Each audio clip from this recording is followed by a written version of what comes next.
Serving up opinions on a silver platter, it's a grind. The information getting, bringing your got so hot you'll be sweating. These two dudes with attitudes will put you in the mood for a plate full of brain food. So don't delay, my daughter, my son. Visit the buffet called Promoter 101.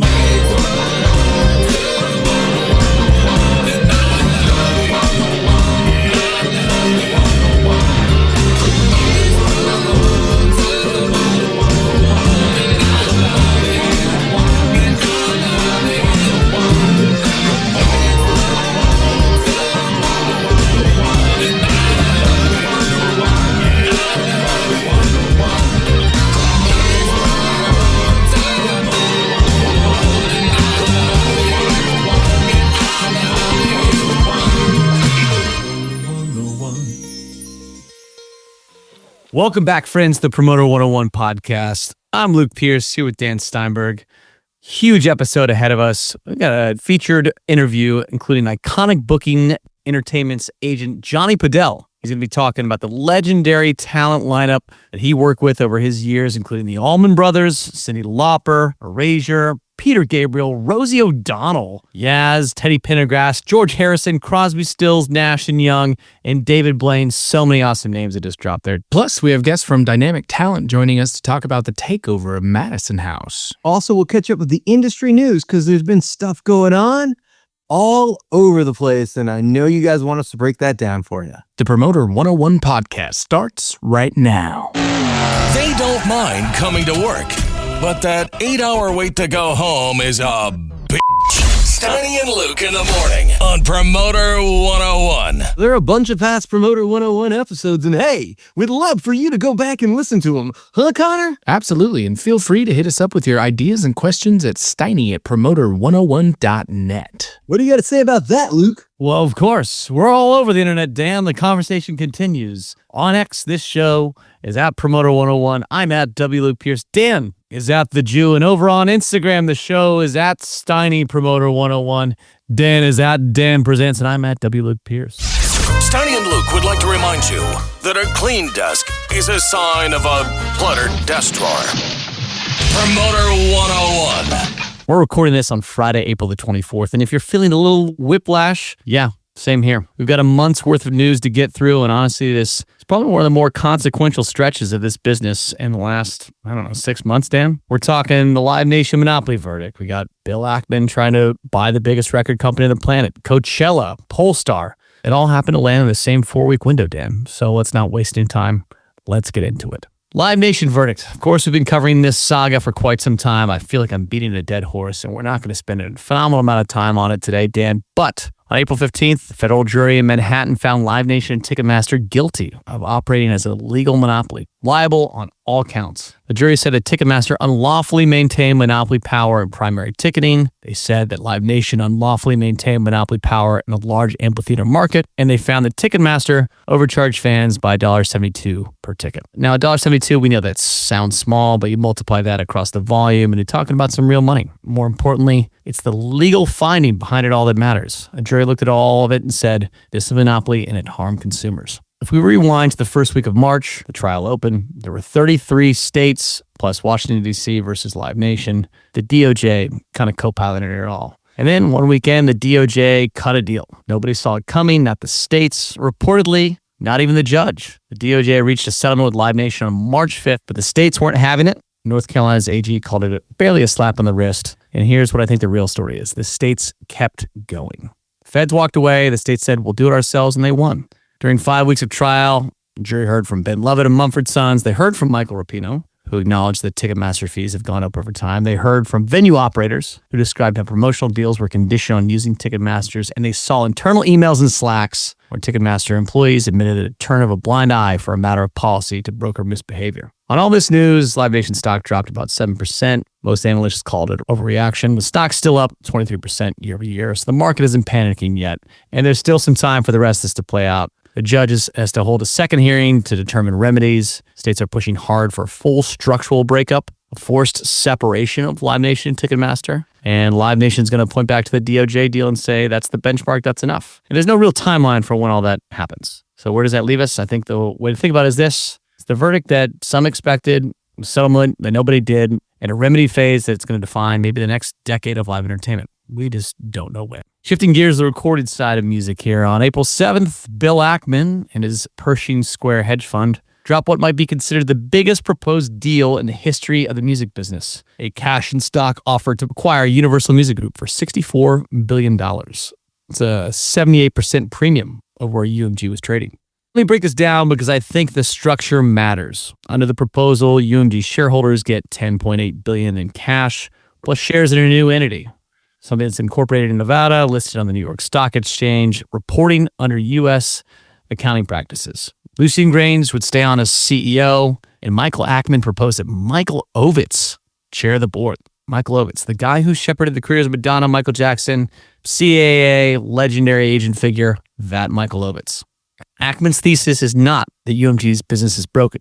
It's that the corporate wrapper is broken. He laid out 6 reasons why the stock has languished: uncertainty around the controlling family's stake, no U.S. listings, an underutilized balance sheet, no public capital allocation plan, and the market ignoring the $2.7 billion euro stake that UMG has in Spotify, and what he called, and I'm quoting here, a suboptimal shareholder relations. That's hedge fund speak for you're bad at telling us how much money you make. Here's a catch. The whole thing live or dies on one man, Vincent Bolloré. He's a 74-year-old French billionaire who controls 28% of UMG through a web of holding companies. That stake will give him veto power, and Ackman said it himself. Without Vincent, we don't have a transaction. And as of right now, he hasn't said a word publicly. No one knows which ways he's going to go in this. Let's zoom out because this isn't happening in isolation. Smart money has never been more aggressive about owning music. Warner Music and Bain Capital just expanded their catalog acquisition joint venture to $1.4 billion this year. That's an additional $1 billion after they raised last July. Goldman Sachs is set to arrange that. In the meantime, you've got companies like Iconoclast, which is Oliver Chastain's rights vehicle, home to Nickelback's catalog, and the late Robbie Robertson's publishing and masters, being shopped for about $500 million. 10 parties apparently are in the mix on that deal. The catalog generating about $25 to $30 million a year. You're looking upwards at like a 15 to 20x multiple. And that's a new benchmark for buy, optimize, flip catalog model that's been happening for the last decade and a half in music. The broader market, Axios is reporting in early April that the catalog deal making is off to its fastest start in years. You got private equity firms, sovereign wealth funds. They're all piling in because music IP offers uncorrelated returns in a volatile market. 4 to 7% yields is a safe place to have assets right now, Dan. The message is clear. From a $64 billion bid to the largest label on the planet down to individual catalog flips, money has never been more bullish on music rights. And the competition to own them is only getting more intense. All right, let's get to the desert. Coachella 2026 just wrapped both weekends, and we are just starting Stagecoach as we record this podcast. And by every financial measure, it was a monster, Dan. Sold out in 3 days, the fastest post-pandemic sellout, reportedly over more than $200 million in revenue across both weekends. When you combine that with Stagecoach, Golden Voice's Indio events generated an estimated $700 million in regional economic impact. Daily attendance capping at 125,000. That's where the city maxes them out, Dan. I'm sure they could probably go beyond that. This year's headliners, Sabrina Carpenter, Justin Bieber, Karol G, each one of them told a different story. Bieber reportedly paid $10 million, a new Coachella headliner record. He had the most viewed live stream in festival history, and his Instagram clips are pulling in 60 to 150 million views within just a few days. The highlight everyone loved, Billie Eilish came out for One Less Lonely Girl, fans calling it a healing my inner child moment, but his set was pretty polarizing. Then you got Karol G, who I want to spend a minute on because the business story here was fascinating. She made history as the first Latina to headline Coachella. She closed weekend one with a tropic-themed production. Paris Gable did the choreography, cave and jungle elements on stage. And the moment it blew up was when she brought out Mariachi Reina de Los Angeles, the all-female mariachi ensemble, changed into a marching blue mariachi blazer and performed alongside them. We're seeing Spotify jumps from all the headliners across the board, from Sabrina to Karol to Justin. Dan, you have anyone down in the desert this weekend? Did you watch the live stream? What do you think of this year's Coachella? Dude, weekend one, I was big on Coachella. I love Sabrina Carpenter. The special guests and, duos of crossing artists over are second only to the Grammys with what you see on stage there. And it was really cool to see David Lee Roth show up in the desert for the first time. It was cool to see Billy Corrigan come out. I thought Somber's set proves that guy is a rock star next level. He's about to have a Benson Boone kind of year. He stole Coachella as far as the mid-level acts go. And man, Sabrina Carpenter built a show for TV. She took Beyonce's blueprint of what she did there, built a show, and she brought it out. She had celebrity guest appearances, and she just was next level. You gotta love what that was. It was interesting to watch the next day that Beaver do such a cut down version of his set and screw around on YouTube as he was doing karaoke to himself. I know some people thought it was horrible. Some people thought it was great. Beaver can do no right in some people's eyes. Beaver can do no wrong in other people's. I thought it was less entertaining than most of the other sets. I will say that. I did think Sabrina owned the weekend, particularly with Madonna coming out weekend 2. And that seemed to be the viral moment that owned the internet. But overall, you got to love that the influencers have taken to weekend 1 and weekend 2, and they're streaming weekend 2 now. There's 6 channels on YouTube for 6 stages, opposed to the 3 stage channels last year and past years, and only weekend 1. So clearly investing more on the streaming with 6 channels and both weekends, and giving us more cameos weekend 2 because you've got streaming both weekends. You know what I find interesting about the streaming stuff, and I didn't stream weekend 2, but I caught some of weekend 1 here, and some article popped up that I didn't mention during the news here, but J-Bo Lewis, agent to Carol G over at UTA, mentioned somewhere that Carol spent like 3 times what Coachella paid her on production costs alone. Well, that's not new though, right? Because EDM have been doing that for ages at Ultra. Well, listen, I think that she's setting up her future, right? Exactly that. But this is what I'm getting at. The thesis on this stuff is really like, it's less of a one-off sort of like, let's make money in this thing. And let's treat this like, because the live stream component of it, let's treat it like the Super Bowl. You invest in that moment. Absolutely. The tour, you ride that streaming surge, you convert it all into like a global brand play. And it seems like it's working, right? So, you know, the idea of Coachella being like a Super Bowl in terms of viewership because of the partnership with YouTube and YouTube Music and being such an active part of the streamer thing has kind of changed the dynamic of that to really just accelerate how artists look at and frame Coachella as a piece of their business, right? It's not like, I mean, I'm sure Bieber, given his kind of sparse set, probably made some money at $10 million, but artists like Karol G that are looking to kind of establish or affirm their place as a global superstar, as a headliner, are using that and overspending on production to be, you know, really cultural moments.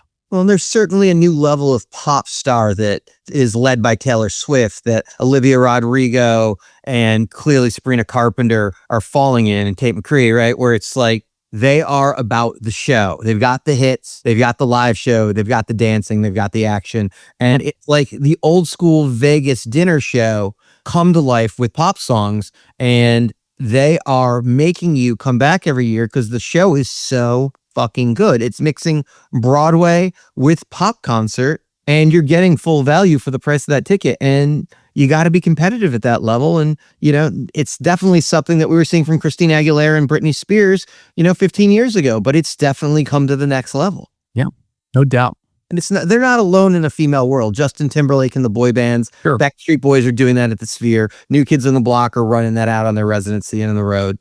Bringing high value show, high production shows to the fans to keep them coming back is never a bad idea. And Karol G invested in her future, as did The Weeknd at the Super Bowl. And I think you're going to continue to see acts overspend to secure a long history and a long relationship with the fans, because they're having that moment. And you only get to headline Coachella once, most likely. Most likely. Yeah. It's long enough. The festival's old enough now. We're going to see some runbacks, right? It's like Coldplay could do it, again, like it would be fine, right? It's just like, but you age out. You got to ask yourself, does AC/DC make sense headlining Coachella? It worked, but would it work now? Not sure. And would they take that risk? It seems like McCartney could get away with it, but would he take the risk? The things that bands would do at Bonnaroo, not necessarily something they would do there. And some of those acts would head for Bonnaroo, head for ACL, maybe take the chance on Palooza, and definitely head up to Bottle Rock, where they're definitely going to be more welcomed. And who knows how the influencers are going to be when Paul McCartney takes stage? Will they even know who he is? Yeah. Which saddens me to even say that out loud, that that's a possibility. Yep. But Luke, have you seen some of these viral clips where you get younger musicians listening to things like Rush's Tom Sawyer and get the reaction to it? Or Phil Collins, Peter Gabriel, Genesis, what have you. It's just like some of these legendary songs, Van Halen, and getting their take on it. And for the most part, they usually really like the tracks, but they've never heard them. They've never heard them. It's incredible. Just shows that there's a massive generation gap between the different layers of the industry. Yep. You started to feel that, Luke, that you're disconnected from the younger, hotter influencer kind of level stuff? I got to be honest, a little bit, yes. And it's not for like a lack of being around it. It's just maybe for like a lack of interest in it, right? I can get kind of surface level with a lot of these things because I do hop on Discords and I trade on TikTok and all these things and, try to go where younger culture is to make sure that I'm reaching not just like Gen Z, but Gen Alpha people. There's only so many hours in the day, honestly, to immerse yourself in this stuff. And so that's why I say like I kind of scratch the surface of these things and stuff that I know is going to be important. I'll try to invest some time in for it. But damn, to keep up with it is a lot, I've been waiting for the moment where this has happened because you've always been way more on the pulse as I'm older than you. I finally have that moment of being like starting to see that there's so much content out there. You can't keep up with all of it. And at some point you do age out a little bit. You've been in the industry long enough where that was eventually going to start to happen. I think what's extending my run in it and all of it is like, thank God for this, but like, thank God for AI, honestly, to like summarize the 100+ newsletters I get a day and distill them down into various categories that kind of give me an idea of like what's happening to the world in a variety number of places. And I've got an AI that grabs and fetches from my inbox all the music business news, all the marketing news, all the AI news, all the stocks and equities news. And I keep like one that's just kind of like pop culture. And I skim that every day for like 5-7 minutes and click on a few things that I find are interesting and spend some time on it. But if I didn't have something like that every day, I'd probably be archiving those notes every day and giving two shits less about pop culture stuff. But I do it in an organized fashion that doesn't take me a whole lot of time these days. I hadn't thought about having AI go through and simplify the left sets notes. It might make Bob a little bit more. Bob would hate to hear this, but the way I have my AI set up is we use Google for Business. I auto create filters for various newsletters, and they're archived and they miss my inbox entirely. And twice a day, an AI, a claw goes in and grabs things from various buckets. And Bob is just newsletters / music business. That's all he is anymore. And I can click through on these email summaries that are generated back to me to go back and read Bob's full letter, but candidly, I don't get much of it these days. He's definitely got his lane and he's good at what he does. And he's always been a critic. And happy belated birthday, Bob Lefsetz. We haven't done birthdays on the podcast in a while. And we're not going to go back to it now. So that's the one that snuck through. Let's talk about the awards. Let's talk about it. Because Dan, smack dab in the middle of a couple of Coachellas was Polestar Live. The industry gathered at the Lowe's Hollywood Hotel for Polestar Live, April 14th to 16th. This year, they expanded to 3 full days for the first time with production live running concurrently on day one. Timing couldn't have been more dramatic because the Live Nation monopoly verdict literally dropped on day 2 of the conference. So I can't imagine what the hallways were like. Let's just say probably pretty lively, Dan. Keynotes from Ticketmaster's global president, a bunch of awards. They announced. Actually, the announcement of the verdict came out maybe 25, 30 minutes before he spoke. Wow. What was that like? He addressed it in the room and said, hey, obviously it's what everybody's thinking. I'm not here to talk about that, but we'll let the appeal process play out and see what happens. Yeah, of course. Good mind. But he opened with it and then moved right on because you had to. But the awkwardness of having to be the first public guy to have to come out and talk about that? Yeah. Tough look on that. Seems like it was a great year of programming. Power Players panel with Live Nation, CA, AEG, WME, Dina LaPulp took on questions of whether the tour market is flat. The consensus, it's not. Quote, the business is bigger than ever and the opportunities have never been better. It's kind of finally washed out post-pandemic, but we're continuing to grow. International market seems to be a huge theme. Having availability problems in Singapore now. Singapore, damn. A market that wasn't even on the Western radar probably 5 years ago. The what does it look like 2027 panel seemed to be encouraging. A-level acts like BTS, Harry Styles, Bad Bunny, finishing major tour cycles this year. So there's some space for middle-class touring to kind of graduate to bigger venues. Also heard there's some talk of artists playing fewer cities and leaning into the residency models a la Harry to offset fuel costs, like Adele in Germany, Shakira in Spain. And of course, the awards, Dan, the 37th Annual Polestar Awards. Got some highlights here. Oasis taking Major of the Tour of the Year, Metallica Rock Tour, Kendrick and SZA taking hip hop. And on the professional music business side, we are lucky to be joined by Venue Executive of the Year, our friend of the podcast from BSC, Lori Jacoby, taking down Venue Executive of the Year in a very crowded field. High praise. What an industry honor and well-deserved. Lori's joining us right now. Lori, catching you off guard, but had to talk about this, had to give you your recognition for climbing the mountain on this one, because wow, what a feat. Congratulations. Thank you so much. I honestly, I was shocked and so humbled because, like you said, it's hard. It's a very competitive marketplace, obviously in New York, but also, I think there were 6 or 7 very well qualified folks who are up for the award across the country. So I don't take it lightly. I'm thrilled and honored to be recognized by our peers in the industry. Well, it's clearly well-deserved and such an awesome thing. And I should point out, you had no idea why I asked you to jump on Zoom with me real quick this morning while you're on vacation outside the country. So I appreciate you taking the time. And I just wanted to congratulate you on the highest level and say, go Ducks. I know. I'm doing it for the Ducks. I mean, come on now. We both had some humble beginnings and being in Eugene was just a great training ground because, I did get started doing concerts there. I know you went there a little bit later. You actually got started at, I think, your other school that you went to, but we're still Ducks. Go Ducks. Always. Thanks, Larry. Thank you, Lori, and congrats to all the winners from Polestar. Looking forward to next year. Dan, you're out of Polestar this year. How do you feel in your end? I got to tell you, as much as you made fun of it being in Hollywood instead of Beverly Hills, it was super walkable because it's attached to that mall at Hollywood and Highland. You could go over and get a meal at the Hard Rock, or you go to Moose's and Frank's for dinner. You could walk down to Mel's Diner. You could easily get away and have a conversation with somebody over a meal. Plenty of places to grab a drink. Coffee was easily accessible in the mall or at the hotel. The elevators made it so you could get up and down from the rooms to the conference center over to the theater where they were hosting all the panels. Plus, a lot of the hang was at the pool. You could take meetings at the pool because they closed it off.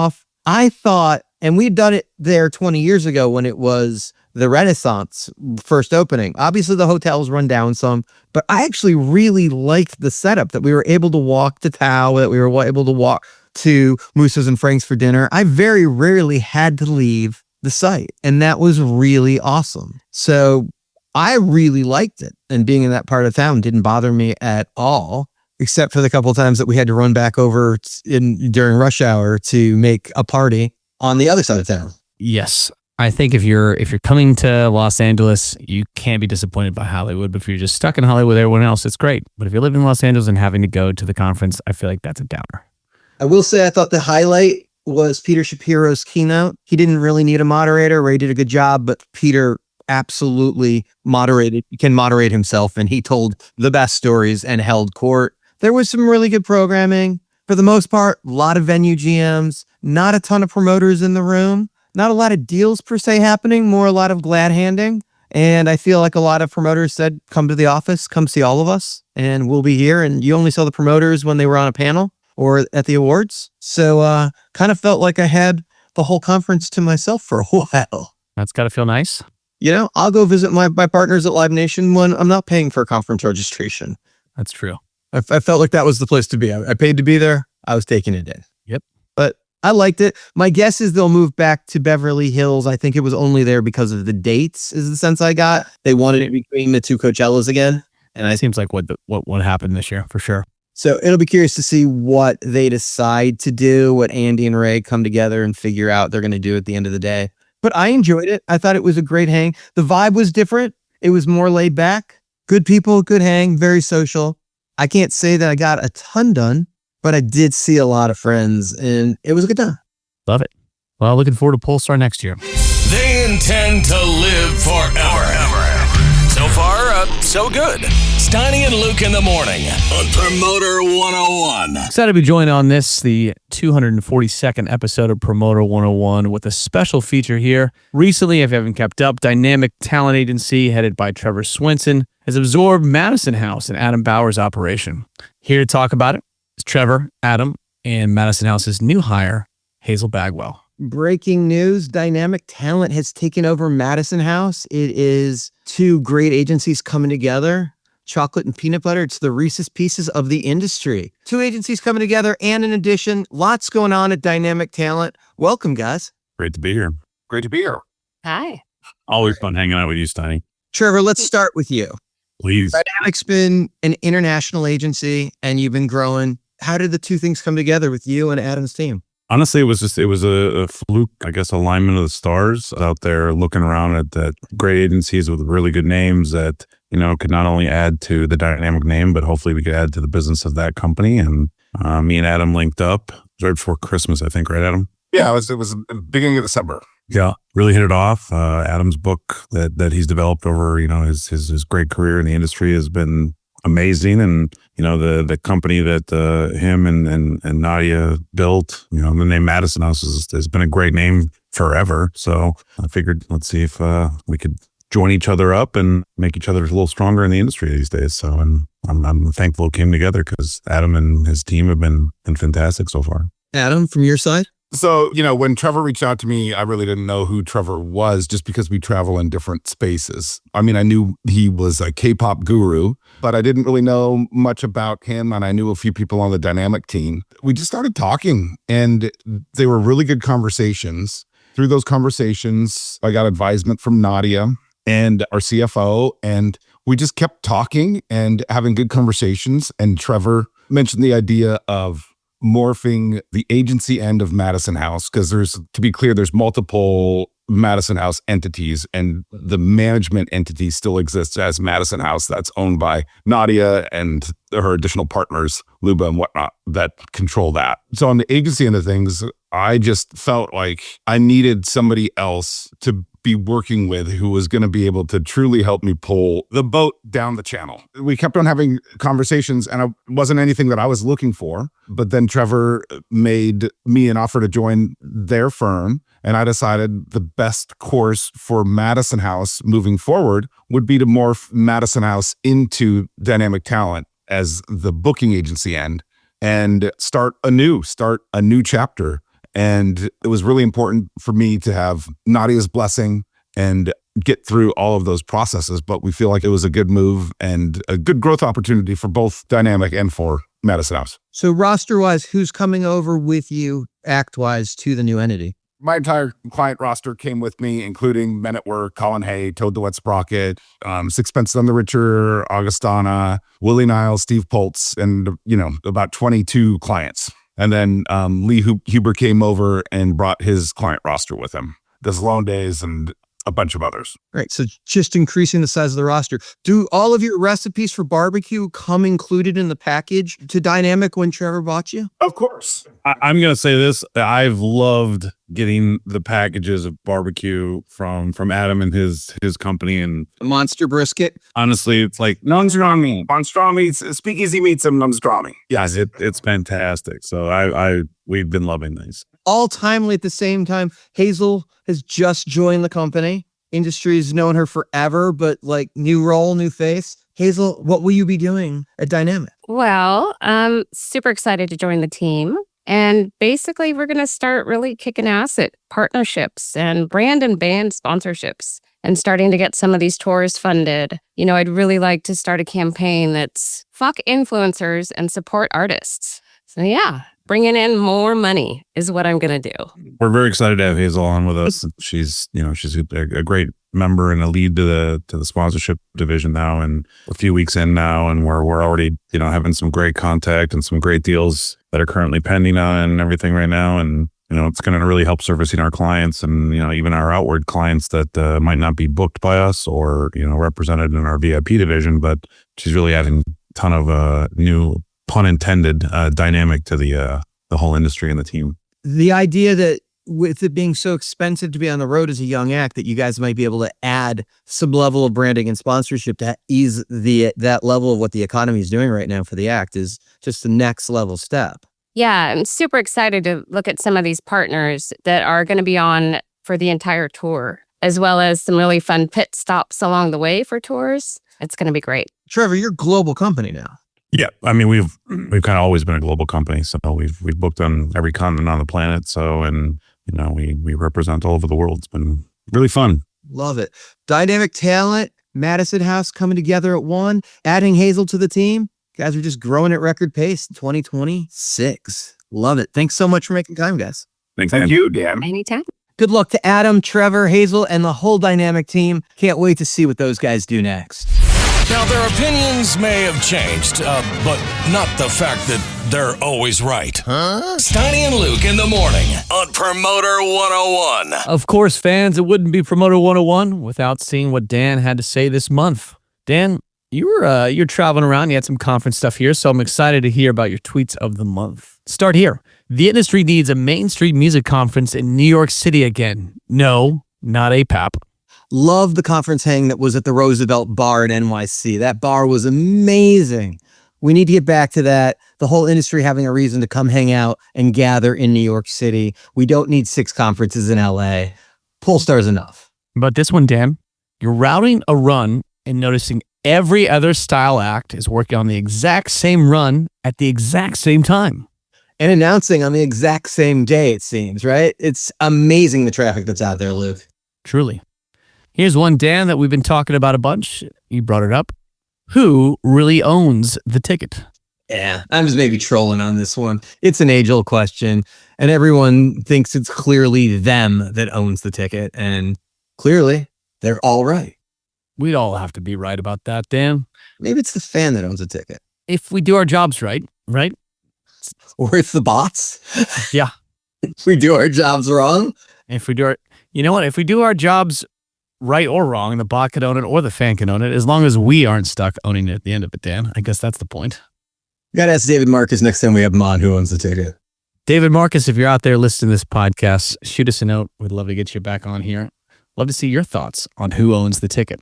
That'll do it for Tweets of the Month. Make sure you keep up with Dan for more gems, more brain droppings. Check him out at The Jew on X. They thought they wanted careers. Turns out they just wanted paychecks. Steiny and Luke in the morning on Promoter 101. Folks, as I mentioned at the top of this podcast, you're about to hear a featured interview from the iconic booking agent, Jonny Podell. When Dan brought this interview forward here, I had known a little bit about Johnny's reputation, but sitting down and listening to this electric interview that covers so many of the biggest names in music, plus an incredible personal experience, I was blown away to walk away with the story of Jonny. So without further ado, here's an interview with Dan Steinberg and Jonny Podell. This is a very special episode as we get to talk to one of the industry icons, an agent that has been doing it for decades and has worked with some of the greatest acts in the world.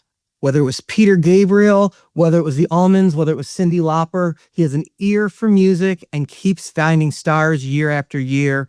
And above the money, above the entertainment, knowing that star power and having an ear for what's going to break before it does is something this guy has always been able to do. Jonny Podell, welcome to Promoter 101. Thank you. Happy to be here. Nice to see you. It has been a very long time, my friend, and I am absolutely thrilled. You are the stuff legendary stories are made of. Let's get into some of this right off the bat. Before we talk about the Allmans and the stuff everybody wants to talk about, let's talk about how you got there. How did you find your way to the industry? Where'd you get your education? I went to Bernard Brooks School of Business, part of the City University of New York in Manhattan. From there, it was a pretty well-known business school other than Wharton. At the time, that was the business school. And it was on 23rd Street and Lexington Avenue in New York. And then when I was done, I took a master's program at NYU. And when that was done, I went to law school. And then after about a year, I'm in study hall and I just slammed the book and go, I can never read another book. Now, the reason I went to school that long was not because I was an academic. I just knew the minute you get out of school, your mother's going to say what? Yeah, now what are you going to do? I had no interest except girls and the New York Yankees. It's many years and decades later. Girls and the New York Yankees. Well, consistency. With the music obviously being in the forefront.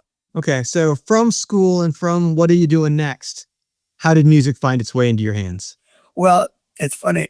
Last week I was up at Syracuse University. They have a big music program there, and I was there for 6 hours. And it refreshed my memory talking to the students. Very early in my 20s, I was in love with James Brown. And I remember going up to the Apollo Theater. Now, when I was going to the Apollo Theater with my then wife, Monica, mother of our mutual person, Cassidy Podell, DJ Cassidy, we went up there to see James Brown. And at that time, Harlem was not welcoming pale faces. It was. You're probably one of what, 3 white people in the entire building? I would say 2, Monica and I. And I remember being online. He would do multiple shows a night in those days. And each time the show ended, the line moved up. It stopped before me, meaning it filled the room, and that kept happening. And I remember it was a rainy night, and I'm online. I'm so excited because, I mean, James Brown wrote the book. You know, depending on what age you are, you think Michael Jackson invented it, Prince invented it, James Brown invented it. In all his humility, Muhammad Ali says, "I am the greatest," and James Brown proudly and rightfully proclaimed the godfather of soul. And in those days, in his early 20s, there was nothing like him, nothing. So we stood online for hours in what was then enemy territory, and we eventually got in, and it had a big effect on me. How many shows did he wind up rolling at that point that you got in that night? Was that show 3? Oh, yeah. Oh, that's a very good question. Yeah. So you waited in line through show 1 and show 2 to get into show 3 and in hopes there'd be a show 3? In the rain, in enemy territory then. There was only me and we married then. It was my girlfriend, Monica, waiting in line, and we were the only white people there. Circa 62? No, 66. Okay, so a little later. And it could have been a little earlier. My memory might not serve me correct. You could look it up. But mid-60s. Yeah. Yeah. So that was really, that was transformative for me. And of course, other things that were transformative, if you really want to know. Absolutely. I have an older sister. She's 4 years older. And in the 50s, I sat in my room. We had a 2-bedroom apartment in Queens. And my sister would listen to this guy, Elvis Presley. And the first time she said, "Oh, he's on TV tonight," I said, "Elvis, an opera singer?" We had never heard the name Elvis. She goes, "No, wait till you see him." And my sister used to sit in her room, and I was next door, and he would sing, amongst other things, "Hound Dog, Don't Be Cruel." And there's a part of "Don't Be Cruel" when he goes, and my sister would swoon. I don't think at the time I was intellectually advanced enough to understand it, but I think it had an effect on me because in my mind, if Elvis gets this reaction, and Elvis right then for me represented rock and roll, then I want to be in a business where people go, and get excited. Again, my pursuit of women started very early. At 6 years old, I asked my mother, "Mom, can I take Francine Haraway to the movies?" So my mother looks at my older sister like, "Are you kidding?" And she goes, "Okay, but your sister has to chaperone." And I'll never forget this. It's like it was yesterday. Francine walks into the aisle. I follow behind Francine. My sister starts to follow me in the aisle, and I give her the stop signal. And I go, "You sit behind me." I had my first date. I put my arm around my girl first. So rock and roll to me and my attraction to women, simultaneous. And so it was Elvis, then it was James Brown. Then when I got out of all these schools, before I got into the music business, I did 1 year of teaching school. And by the way, the job I loved the most. 1 year I taught elementary school in the ghetto. You taught what grade did you teach in elementary school? I was a reading, they called it a cluster teacher. You would call it a relief teacher. A teacher would have a class, but she'd have an hour break. And during that hour break, there would be people that come in, a music teacher, a reading teacher. So I taught reading. And I taught reading in what is now extremely fashionable Williamsburg, Brooklyn. But at the time, it was the ghetto. Cops were at the school every day. And it was the wild and woolly West. And I loved it. Years later, remind me to come back to this. I'm on the Starship, the famous private plane of Led Zeppelin, with Jimmy Page, my dear friend, taking a 3,000-mile trip from New York to LA. And all he wanted to know was, tell me more about the kids. What was it like? It was funny. And I remember saying to him, okay, but explain to me this thing called a tax shelter. What do you do with your money? Something about the kid. You know, I was very unsophisticated. All my life, I've known how to make money. And I started working when I was 10. But I didn't know anything what to do with the money. Otherwise, I still wouldn't be working. And he would explain to me tax shelters. And he was fascinated by my fascination and love for teaching school. Tax advice from Led Zeppelin. Gotta love that. Let's also ask about fashion, because you have been always on the cutting edge of the best dressed in the industry anytime I've ever been in a room with you, whether it's been a one-on-one meeting or in the middle of a lobby of Billboard conference. It definitely seems like you've never just thrown together an outfit, that you always made sure you looked the way you wanted to look. Let me tell you, well, thank you for that. Thank you for remembering. Let me tell you where that started. So when you teach school, public school, at least then, but I think now, you make no money. That's the bad news. The good news, yeah, the summer's off. The Beatles had exploded, 1964, changed the world. 4 years, I was explaining to somebody the other day. No, when I was talking at Syracuse, because the Beatles to them is a big recollection. I said, for 4 years, the headlines every day in the newspaper was what they were doing. They changed their toothbrush. They changed their hairstyle. They changed their girlfriend. They changed their clothes. They changed where they lived. They changed the music. And so the Beatles had this really, really, really big impact. And Carnaby Street, early 60s, the fashion. So the summer I taught school, I went over there for the summer. And I came back, Johnny 2.0. I came back, long hair, velvet pants, high heels, flowered shirts. And interestingly enough, that was how, and I think to some extent why, I got hired in my first agency job. All right. And let's jump to that. What was the first agency job? Okay. Well, I had an interest by then in the music business, but I didn't know about it. But my brother-in-law, my sister's husband, was a CPA, and he was working for a record company that was Dion Warwick's. And he led me to an employment agency that specialized in music jobs, but mostly engineers. And I had no interest or abilities like that. And then there was one place that was looking for somebody. They promoted records to radio stations. That's where I got my start. And then the next job was at this mid-level booking agency called Associated Booking Corporation. Mid-level. Alla Monica. There you go. They didn't have Michael Jackson. They had B.B. King, Canned Heat, Creedence Clearwater. And I got my job. Now it's interesting. I don't know about you. Almost everybody I know in their career at one point or another had a mentor, was somebody's assistant, you were an intern. I never did, because my boss at ABC, Oscar Cohen, had the vision to hire a token black guy, Mike Levy, who was John Levy's son. John Levy was a very big jazz manager, Cannonball Adderley. And he hired this hippie-looking guy. And he hired me, gave me a desk. But again, he made me an agent right away. I guess that was a mistake. But, there's somebody trying to write my memoir now, and they're calling it Baptized by Fire. I didn't work on anybody's desk, so I'm an agent. I don't know what the hell to do. And, but there was a guy, above me. I wasn't the senior agent. And that guy quit 3 months into my job. Now I'm the senior agent. Nobody's taught me anything. I haven't been at anybody's desk, and you're ready for this. You'll appreciate this.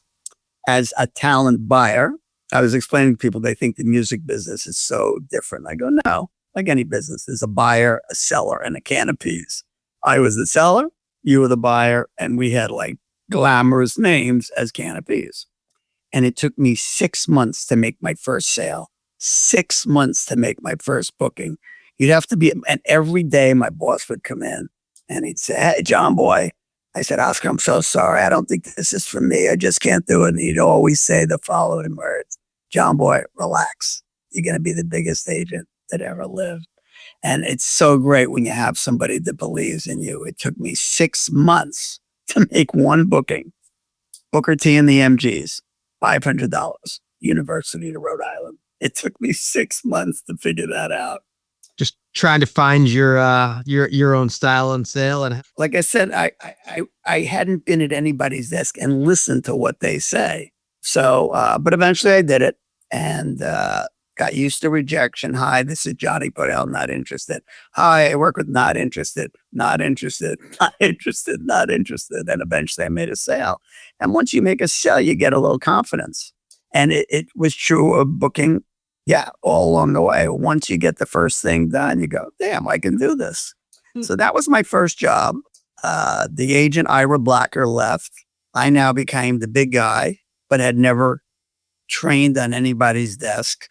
And I was baptized by fire. And my first two acts were the Allman Brothers, who had been signed to the agency. They would have left in 2 seconds as the manager came to New York and told me. As he said, Phil Walden, he says, Southern redneck guy, probably anti-Semitic, became my best friend. He says, listen, motherfucker, the Allman Brothers are here. The agent's gone. I can't get out of the contract, but I will the second it expires. I have all my money tied up in that. I had the best road crew, 6 guys, and the best band, 6 guys. I want that 12 of those people working 300 nights a year. And he kept looking in like this and going, do you get that, motherfucker? And he goes, I got all my money tied up. He used to manage Otis Redding. And then Otis died. He said, I got all my money tied up in this band. And then he looked at me in such a scary way. And he goes, and my money's blood money. I was terrified. He became my best friend till the day he died. how big were the Allmans at that moment? Because it's probably very early, right? No, nothing. You couldn't get $500 a night for them. So this is not the band that was rolling beacons 17 times a month. No, and by the way, let's get back to that because, I created what is now known as the residency. So when the book is closed and everything is done, I will be remembered as that guy, but not knowing it was the agency. And I'm happy to tell you how that happened too. But you tell me if you want me to tell you now or well, we're there. Let's talk about the Allmans. We're there. Okay. We can go back to the other stuff, but I had this band, the Allman Brothers. I didn't know anything about the blues. The first time I went to see them, I didn't understand. I heard this blues voice, this soul voice, this black voice, but I saw a white guy's mouth moving. So I hear this voice, from the South, obviously came from a black man, but yet the white guy must have been a ventriloquist because he looked like he was singing. And I remember seeing them at a club called Ungano's on Broadway, the Upper West Side of Manhattan. Didn't get it, didn't know the blues. As a matter of fact, when I went to see them, I thought they were I thought I was seeing the Allman Brothers. I mean, I knew nothing. And we grew together. To the day they died, I was the only agent they ever had. Didn't know what I was doing. The one thing I knew is that Rolling Stone called them the greatest American band. And Bill Graham, the promoter of all promoters, the man that you could say created the billion-dollar business of promoting concerts, said it was his favorite band. So armed with that, because Jonny Podell's name didn't mean anything. So like if I call you, Daniel, and say, hey, I got this band, you'd go, yeah, so. But if I said to you, I got this band, Rolling Stone just said they were going to be America's biggest band. So I used that to sell the door, to sell the band and break down the door. And eventually in that first year, I learned to really dig the blues. And it's funny, we grew together. We started together in June 1969. And again, from that guy threatening me, you better keep them working 300 nights a year, motherfucker. They did something that I'll never forget. Well, it was already a big deal in the business, right? Because he had already done Otis and he had the label. Yeah. So they had a real thing going on in the South. Yeah. Yeah. And a lot of things. I think he had Wilson Pickett at one time. You know, he had a lot of, he was a big guy in the black business. Then he latched on to this studio musician named Blaine Allman through Jerry Wexler at Atlantic Records. Say, you got to hear this guy. And he had the musical taste to know it. So yeah, that was the business. So being baptized by fire, they had never gone on tour. I had never booked the band on tour. And at the end of the year, they bought me a motorcycle. I had a ride. And till the day. It's one hell of a thank you gift. Oh, no. You have no idea. And I can truthfully say through all our rehabs, and what did me and Greg say? We tried to count up all the rehabs of the many incarnations of the band that Jonny Podell. I think we lost track at 500 as we all went through our battles. And unfortunately, that it's in my rearview mirror, and it didn't take a final toll on me. And part of my drug taking probably was what endeared me to the acts. Because when I met Blondie, to give you an example, they were managed by a guy named Peter Leeds, a real straight guy. He would answer the phone like, "Hello, Leeds here." I was and always will be the least buttoned up guy in the world. And, you know, when they met me, Debbie Harry, and I already was, you know, that was 9 years into my career. So I was already a success. I got a call from a publicist, Toby Mamus. He goes, "Listen to me, drop whatever you're doing tonight. Go to CBGB's, Blondie, sign them right away." And I think when they met me, they fell in love. Here was an agent that could think, that could get them work, could make them start. And he was cool. And he looked cool. He stayed up all night with us cool. Took drugs with us cool. And so that behavior of mine, that behavior alone wouldn't have made me a success. But that behavior combined with an obvious acumen for finding talent and knowing how to develop talent made me a favorite. Would you rather have a suit doing all this, or would you rather have Jonny Podell doing this? So it Very much in the Shep Gordon, you can trust me to party with you all night long because I can out party you and I'll make sure to get your check after you pass out. You had the work ethic to go along with the ability. Oh, yeah, because I'd stay up all night with everybody. So here, I go to work, music business 10 to 7. Go to work at 10, leave at 7. Everybody go home, have dinner, say hi to their wife, feed the cat, go to bed. Johnny'd first go out and party and not come home till 9 the next morning. But when they'd all go to bed, no. Johnny'd go to work. And I had a very interesting thing because after several years in the business, and, you know, I lived at home in Queens till I was 23 and had never tried a drug. I got to tell you. You say lived at home. You mean you lived in your mom's place? In my mom's home in Queens. So, and I'll never forget, I came home and I said, "Mom, I was white as a ghost. There's junkies in school." She goes, "What do you mean?" I said, "Somebody offered me marijuana." I was freaked out. Who knew? Who knew what was to come, right? But after a few years, what did they say? People would say to me, "Jonny, it's Dan Steinberg.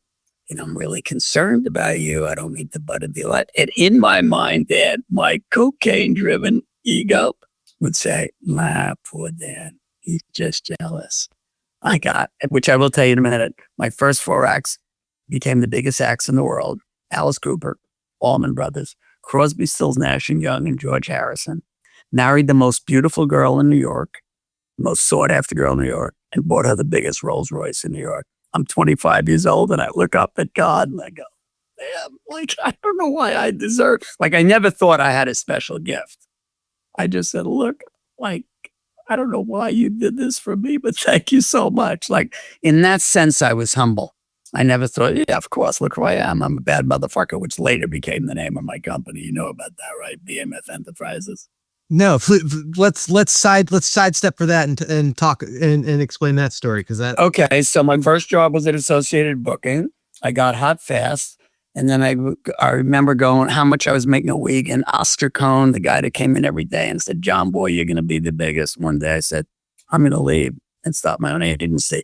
Now, agencies at the time were all the equivalent of CAA now, WMA. They were big companies, big offices, representing actors, writers, rock stars, everything.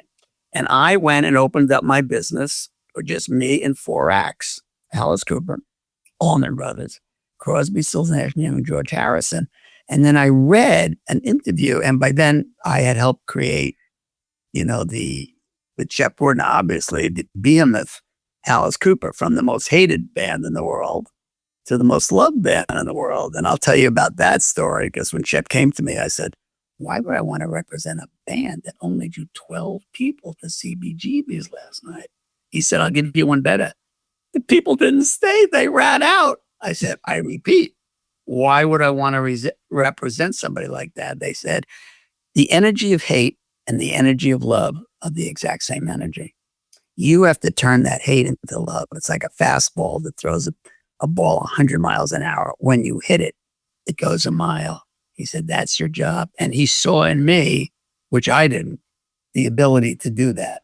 You gotta love that he didn't sugarcoat it at all. Not only, you said, why would I care about a band that's worth 12? And he said, not only that, they wouldn't even stay. I mean, that not only says you're right, and they weren't just apathetic. John. They weren't just apathetic. They hated him. They hated him. And often the power of Shep to start with a negative and go more negative and still get you to sign the act. Right. By then I had Alice, but by then the Allman Brothers had moved up some steps. So when I would call Dan Steinberg now, or Joe Schmo, or anybody, I had the credibility of having a successful act. Yes, it was still hard. An act. A guy with a girl's name that wore high heels, that used the guillotine on stage, that killed chickens on stage. Very hard to sell it. But let's hold on with that for a second. When you have an act as big as the Allmans, and you're working with promoters that are fiefdoms around the country, and the Barry Fays and the Bill Grahams and the Jams and Ron Delsners are going to buy all your other acts to make sure that they get the call for the Allmans. So it does get easier, right? Because they're going to buy all your other stuff so long as you deliver them the bigger acts. They do everything once you sell them your A act. Gets a little easier, but I'm going to tell you 2 things. So let's come back to that. The BMF thing came. So by the time Alice Cooper became big at being interviewed, at the end of the long interview, I forget with what magazine, they said, and by the way, what is up with this agent of yours, Jonny Podell? And Alice said, I don't know what to tell you, except he's the baddest motherfucker that ever lived. And I then named my company BMF Enterprises until my daughter Brittany was 6, and she said, Daddy, what is BMF? Because I had the t-shirts. I said, be my friend. Anyway, so BMF became this first boutique agency. Agencies only, with like tons of agents, tons of acts, tons of offices. And I opened up BMF. It was just me, the 4 bands, and a girl. The girl was Bill Graham's former, at the time, they called them secretaries. And Bill and I had become very, very, very, very, very close friends till the day he died. And we really had some relationship. I get emotional. And BMF Enterprises was born. The concept of a boutique agency was born. And then later on, if you wanted me to talk about it now, the concept of a residency, I gave birth to as well. So this is what, right around 1970-ish, give or take? The residency, or you mean what I just told? Yeah. The start of the agency. Yeah. Oh, no. I started at ABC at 69. I left in 72. I opened my business in 72. Got it. Okay. And then the residency came a little later, right? The residency came back when years later, the Allman Brothers had broken up due to drugs. They had been through so many rehabs, as I was. But somehow I became the glue that held them together in between rehabs. And they were on their way back. They had broken up. And when I finally got the concept how to bring them together, Dickie Betts was friend with Don Johnson. That's Hollywood. Greg Allman married Cher, so he liked Hollywood. I got them a Hollywood manager named Danny Goldberg, who managed Don Johnson and became a rock and roll manager. And I put him in the seat of the Allman Brothers manager for time being. Now, what happened was, so they broke up and they splintered off into the Dickie Betts Band and the Greg Allman Band. And I wasn't making a lot of money on either one at ABC. So finally I said, I got all the principals together on the phone. I said, let's have a meeting in Jacksonville, Florida. Butch Trucks, the drummer, had a studio there. And I got them together under the flag of Danny Goldberg. You know, Greg liked it because it was Hollywood. Dickie liked it because he was Don Johnson's friend. Dickie and Don Johnson used to write songs on the phone like, you do a line, and then I'll do a line. You write a line, I'll do a line. That's how they did it. That's how they did it. You write a line, I'll do a line, or you do a line, and let's write a line. And so they broke up. I got them back together, and we started building. We didn't have to start at the beginning in the clubs. We were already could play at theaters at least, 2,000 seaters. And they quickly built their way back up to the point. They were in New York. They had already sold out Jones Beach, this amphitheater on Long Island that at the time held 9,000. And the next year was going to be playing either Madison Square Garden or 2 Jones Beach. And I had this idea, but didn't know a name for it. I said, listen, why don't we not play the Garden? Why don't we play multiple nights at a theater? Now, listen to me before you say no. So if the Garden is worth $100,000, and the theater's worth 20, or if the Garden's worth 500,000, whatever it is, you will not make the same money, but you'll be in New York, the media capital of the world, for more days, get more press, get more spotlight. But who knew? I said, why don't we start out? We'll play Saturday, Sunday, and you're investing in your future.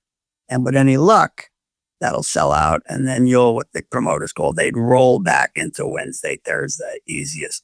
And so what happened from then, that grew into what became a residency where I'll never forget. I once got in a cab in March.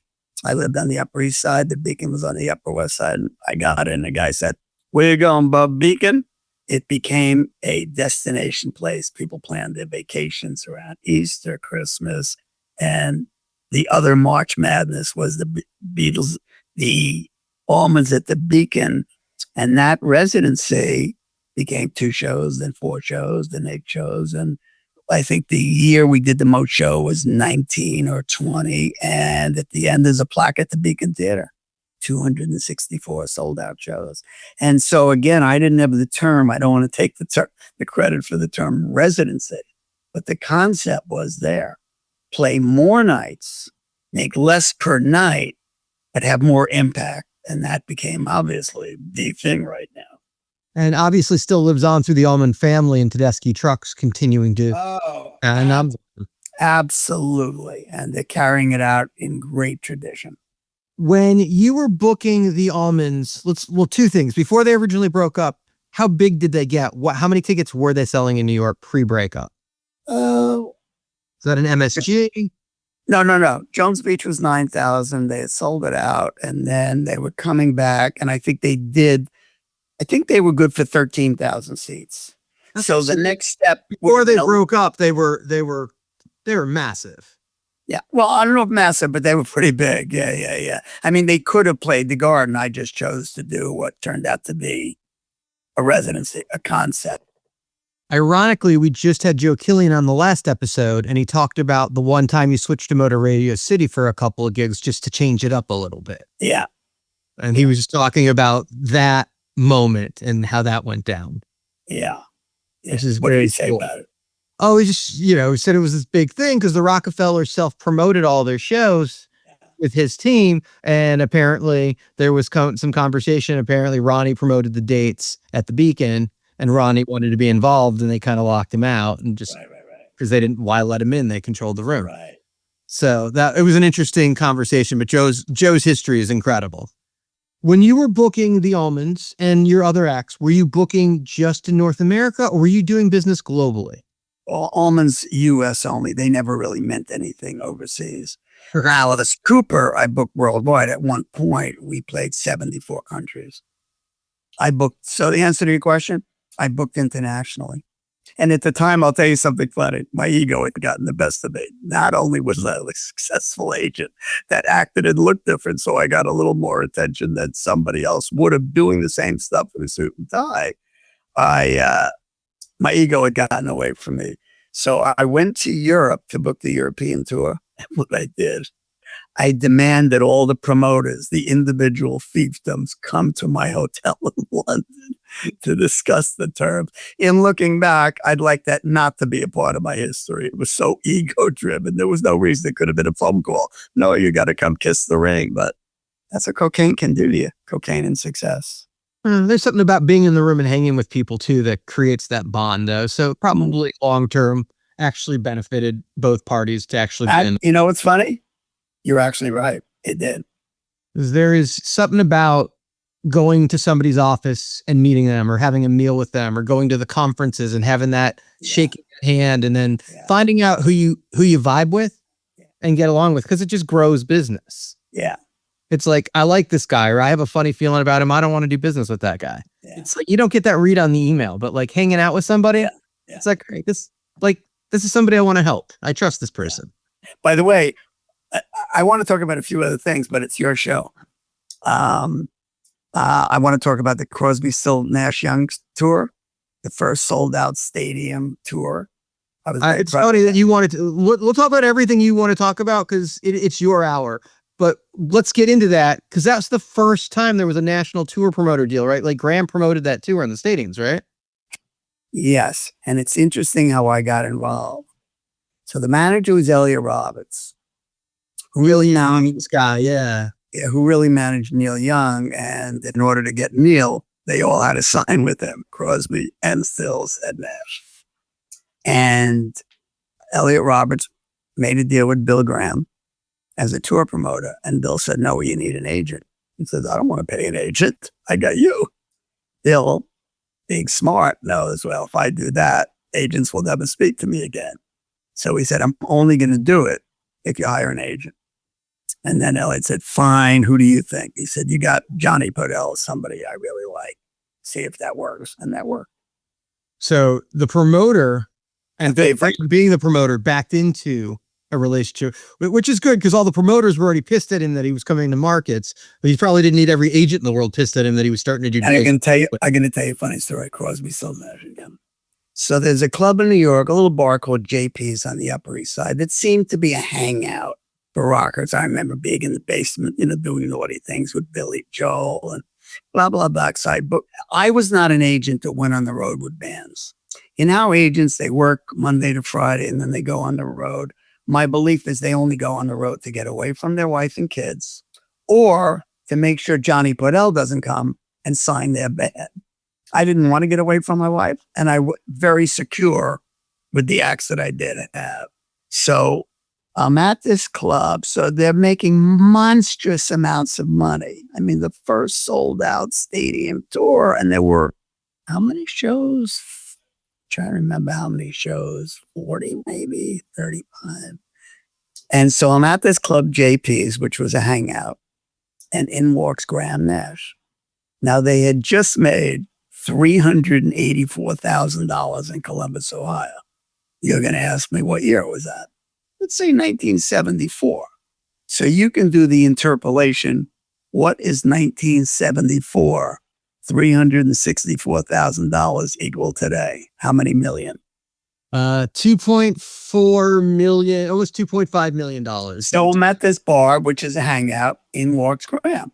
I'm excited, I said. Pretty nice night last night, and I'll never forget this. He looked at me, I said, now my greeting was $384,000. And he said, it should have been more. The expenses should have been less. And I'll never forget. No, but I was because I was naive then. I didn't realize how some of these guys, and he became a friend of mine. But at the time, it was like, Jesus, you're four guys with long hair, no education, that somehow God gave you the ability to write and harmonize. And that makes you feel that $384,000 should have been 390. I mean, I didn't have the nerve to say that, but in my head, I'm going like, Jesus, lack of gratitude or something. They're basically doing it on like an average of like $6 a ticket. Tickets were cheap back then, I guess. But you're talking about selling what, 70,000 tickets, give or take the market size? I'll call it 50 to 60. Okay, so even if you're 55,000 tickets, divided by 384,000, it's $7. Like, it's a very reasonable price. Well, you can't really think like that, Dan, because it's $7, that money. It's $7 is worth more today. Sure. Yes, it hasn't gone the way of Live Nation ticket inflation, Ticketmaster ticket inflation, but I mean. Okay, so $7 in 1974 would be $46.40 today. Okay, so you're right and I'm wrong. It's fairly reasonable, right? Because yeah, Neil Young ticket now is probably $275 for P1. Probably averages close to $99 throughout the house. Yeah, there's a better value. Yeah. Okay, it's fascinating. The numbers are fascinating. Yeah. So that was Crosby, Stills, Nash and Young, and I will tell you, standing at one of their sold out shows, stadiums, I remember standing there going, "Yeah," it's like it was big stuff. It was big stuff. Getting to do Crosby, Stills, Nash and Young, which is completely different than anything else, right? Like the guys came together for their first gig at Woodstock and like kind of blew up from there, but obviously they were a super group right off the bat. Yeah. I remember the first time it became Crosby, Stills, Nash and Young. Well, Kent State had just happened. I was a regular at the Fillmore East in New York, Bill Graham's Rock, whatever you want to call it, Palace, and on the Lower East Side. And I remember Neil Young, they went into Ford Dead in Ohio. And you know what? I can still picture what Neil Young was wearing, his blue jeans with his blue and yellow and red leather patches in the halls and him going, Ford Dead in Ohio. I mean, that energy, I can still hear it. So think about that. It's over 50 years ago. And in 1 second, I'm still there at that moment. There was so much passion and it was a big deal. The Kent State massacre. Timing of this is just amazing. And yeah, you forget that Crosby, Stills, Nash and sometimes Crosby, Stills, Nash and Young kind of went back and forth over the years with the different reunions and the different formations of that. Was it Crosby, Stills, Nash first and then Young got added, or did it start as Crosby, Stills, Nash and Young? Yeah. Crosby, Stills, Nash, I think they did that album, Deja Vu. By the time I get to it, I think that. And then he got added. Okay. Yeah. And he really only got added for one tour. But they had done some reunions with the whole. Okay. Got it. Because CSN was kind of a super group after he left on their own and he became a superstar in his own right. Yeah. And I think we're all just waiting for the Buffalo Springfield reunion tour. Well, that song certainly has its place right now. And soldiers and what was it, For What It's Worth? How'd that song go? I mean, it's so timely for what's going on politically in our country right now, but probably we shouldn't get into that.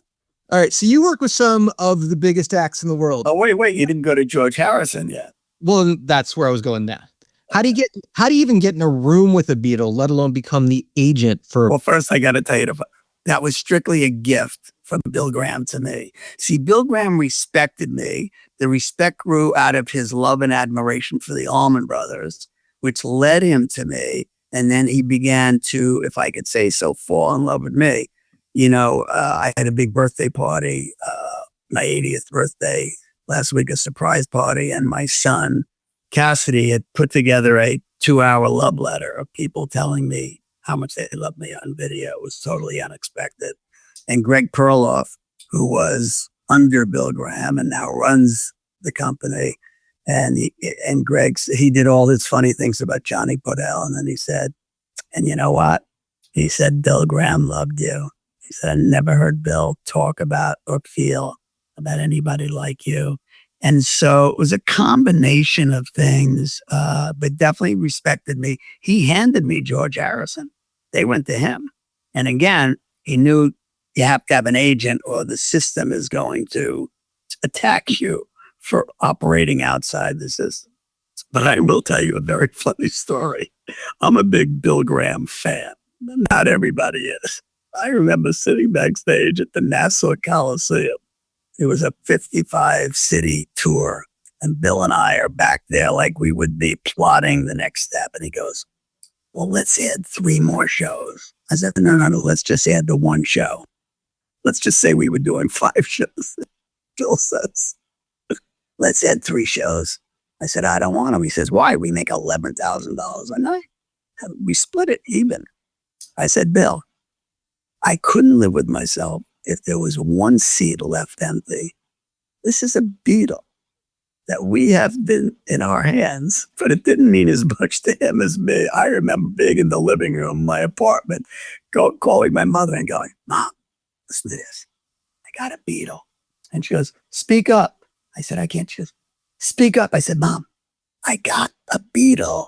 One of the Beatles is going on tour. She goes, why are you whispering? I said, because Rolling Stone gets the exclusive on the story. And I was told that if I told anybody, I'd be fired. I'll never forget that. Whispering to my mother in my apartment. Breaking the news before Rolling Stone to your mom. But then sitting backstage with Bill, like to me, the legacy of representing a Beatle was so amazing that I'd rather make less money and make sure there was an ass in every seat. So George And Harrison. by the way, you know that expression, an ass in every seat? Yeah. You know who came up with that? No. Me. I was berating a promoter, Dick Klotzman. Blah, blah, blah, blah. And you got to do this, and you got to do this, and you got to do this. You know, way back, they didn't have emails and everything. So when I booked a tour like that, I would send a letter. First of all, I had special stationery, BMF Enterprise. It was parchment. Every piece of paper cost $1. I got regular paper. I burned the corners so they burned in like parchment does. And then I photographed it. Then I sent it to a printer. And the reason was you get a lot of mail every day, Dan. My mail would get open first. It was just so beautiful and dramatic. So I would be up your butt. You'd get a letter from me every day. And so this one promoter, we're arguing about something stupid, but I'm like all over him. And finally he says, Johnny, what do you want from me? I said, an ass in every seat. Love that. That became a thing. Let's talk about the offer process because it was different then. This is pre-fax in a lot of cases.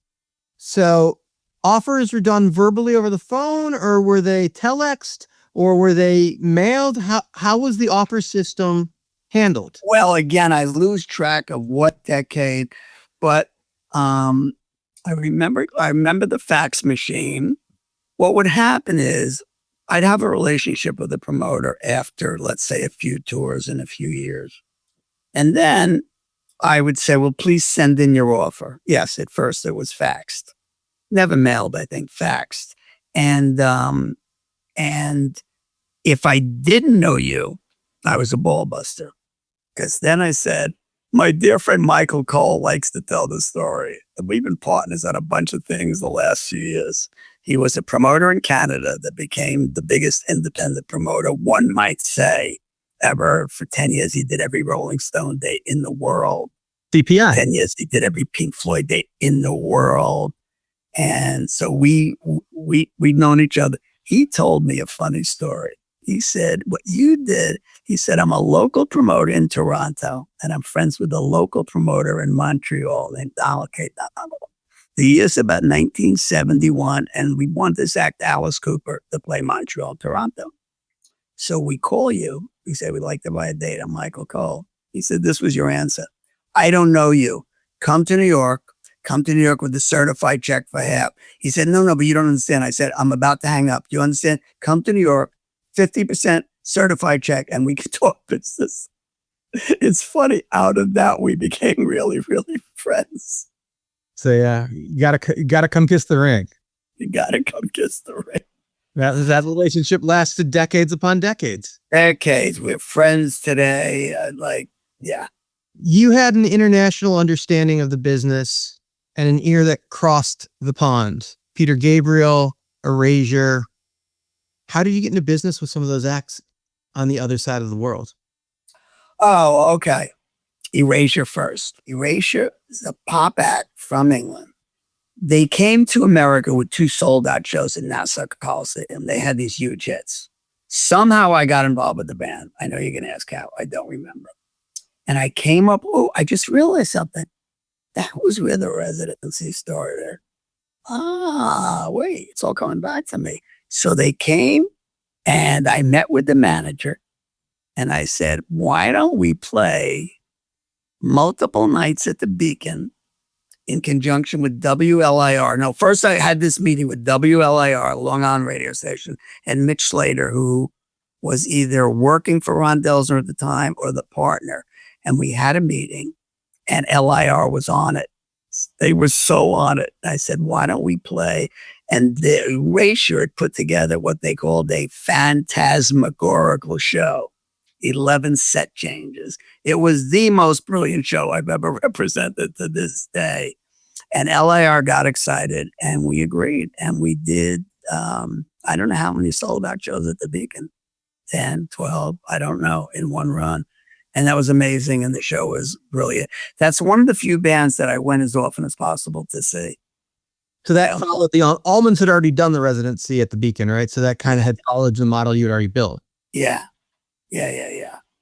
So then you asked about Erasure. So that was fun. And, you know, I really became close with these guys and I loved the show. I mean, it was the most entertaining show.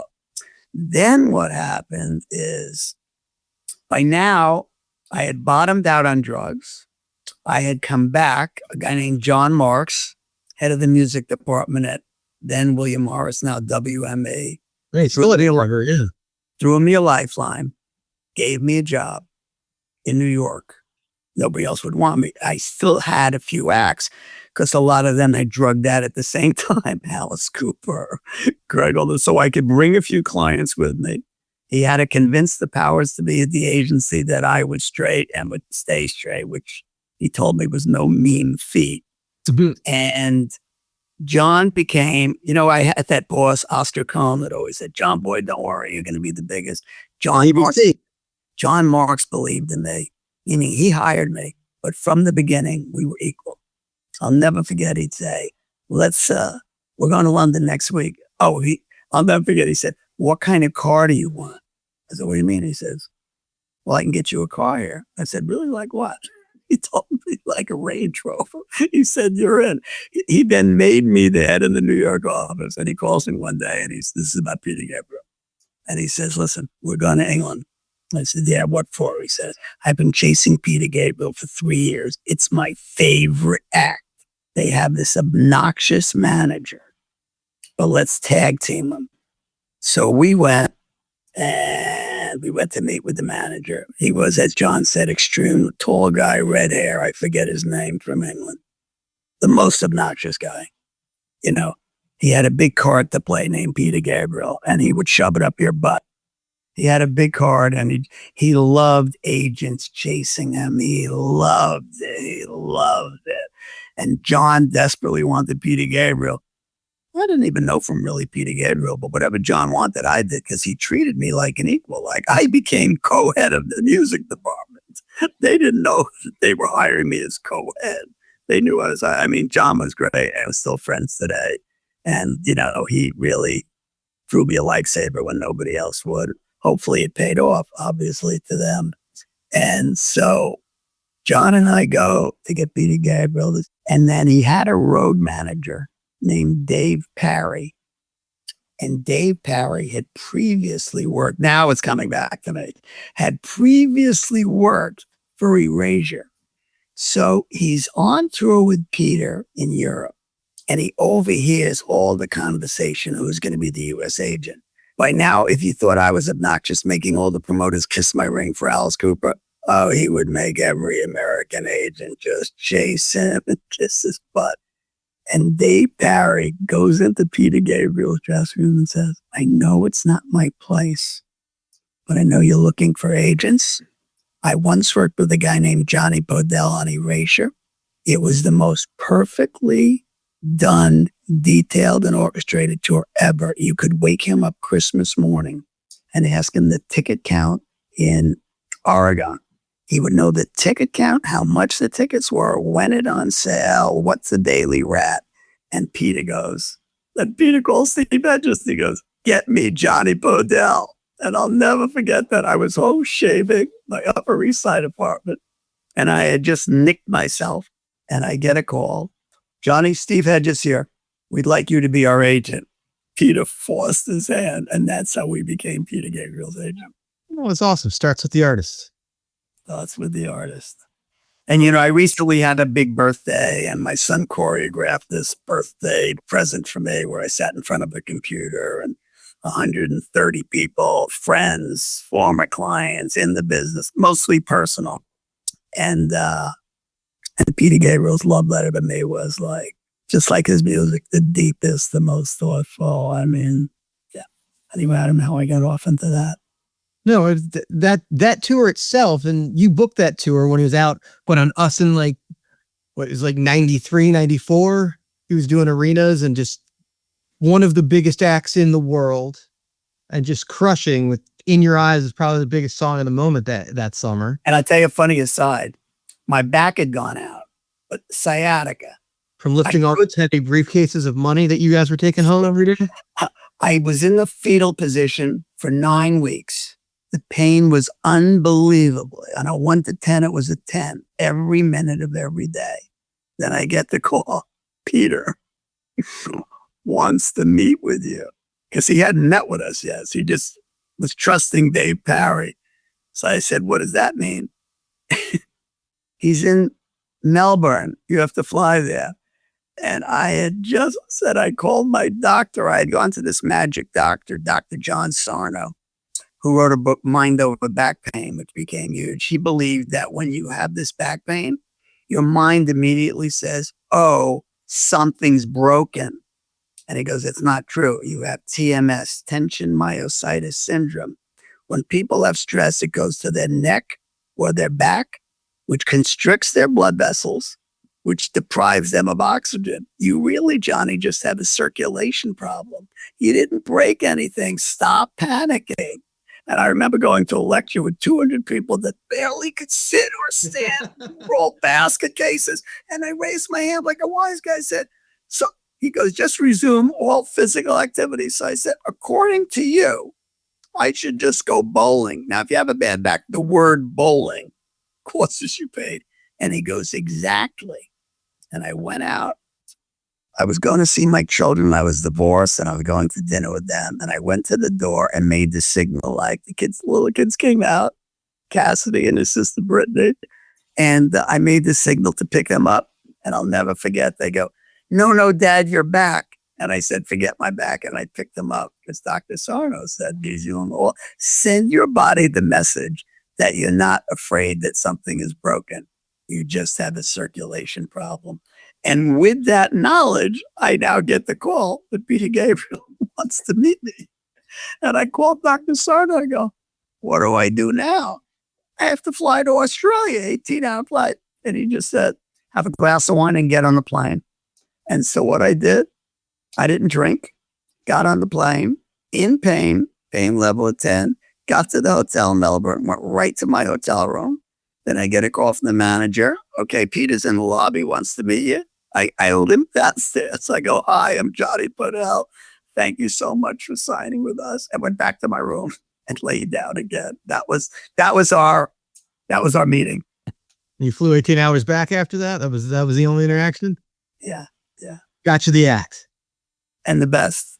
I mean, Peter Gabriel used to send me birthday presents. I would open my door on my birthday and he'd send these beautiful antique I mean, he just what you would expect. The most thoughtful, the most deliberate, the most sincere, the most authentic, never a diva, grateful. You guys booked the WOMED tour coming off the success of that huge run. Yeah, Us album. It was Horde, Lollapalooza, Warped, all happening in that era. And you guys were doing this world music tour on that level, single day amphitheater tour. No. I relived it the other day with Greg Perloff. Peter Gabriel had this, and everybody has that thing they want to happen. I don't use the word fetish, his obsession was WOMAD, World of Music and Dance, which he produced every year and starred in Bath, England. And his dream, by now we're his agents, was to bring it to America. I mean, this is circa 1993 fall. Yeah. I'll tell you the story. His guy's name was Dave T. It's still a Dave Tarastevic. And Dave and I met, and our job, because Peter didn't want Walmart to play a traditional venue with fixed seats. No.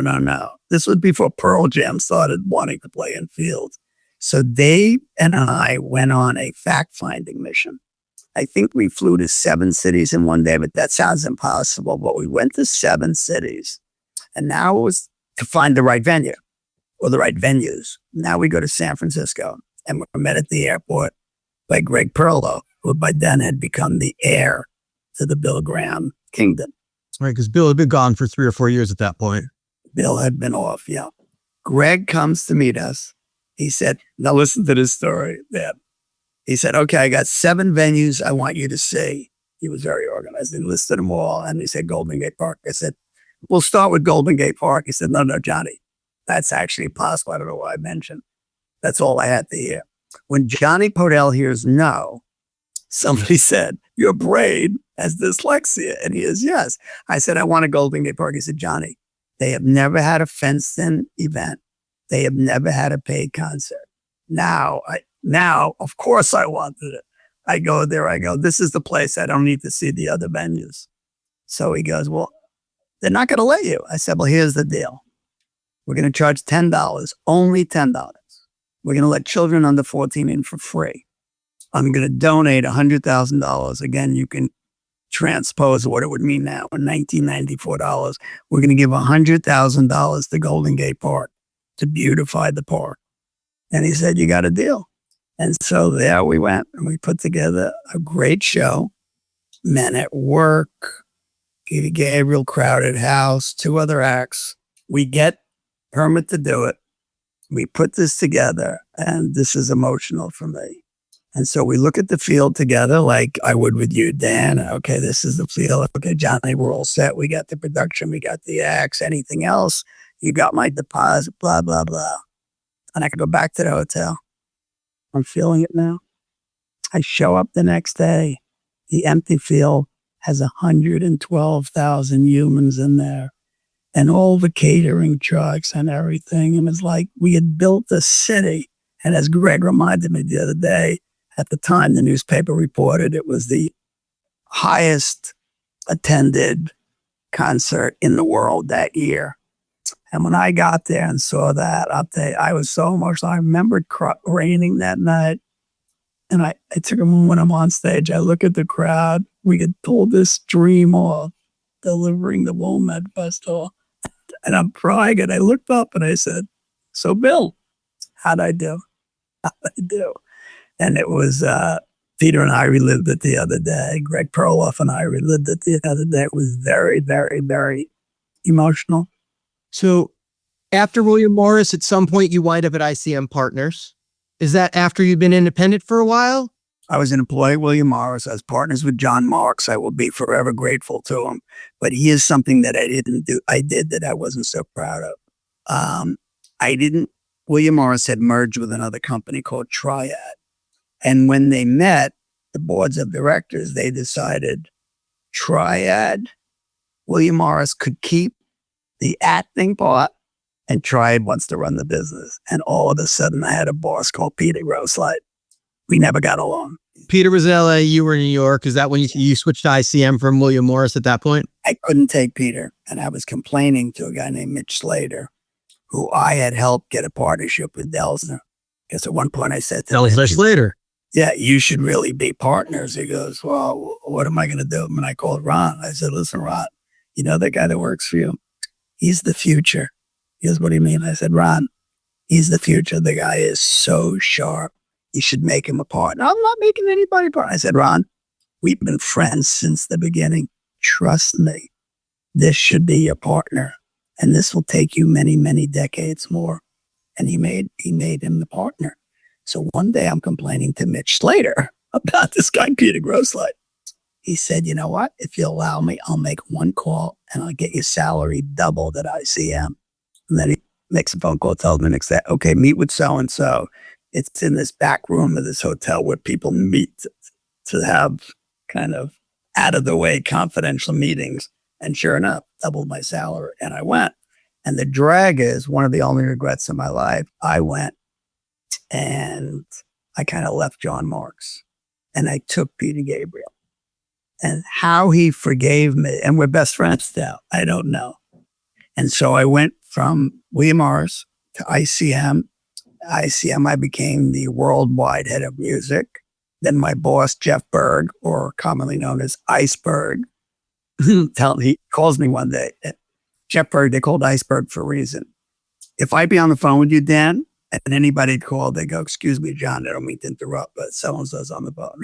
When he'd call, they go, Johnny, Berg's on the phone. I wouldn't even say, excuse me, Dan. I would just hang up on you. Yes, Jeff. I just bought 2 agencies in London. You run them by. But that meant I now had like 8,000 employees. You know what I mean? I'm not like this corporate guy. I used to sign like 300, 400 expensive boys. I didn't even know these people. So I became worldwide head of music at ICM then, and I had a great time there. And I had great people over me that also was like, John Boy, you're going to be. And somebody said to me, a promoter named John Scher, who at the time we had been best friends for 30 years. Mr. Baldwin. Yeah. He said, you really should hire this guy. His name is David Zedek. And I said, who is he? He said, he's a guy. He has one band. He's in the pop business. Backstreet Boys. I don't know if you ever heard of him. He was starting to make a noise in Canada. Just meet with him. I said, and he said, just meet with him. I said, but I'm not in the pop business. He goes, it's the future. And so I go in, I meet with David, and he had no assistant, no secretary. There he was. And I said, listen, I'd like to hire you. It looks like you're on for the next wave, pop music. He says, well, I don't want to be hired.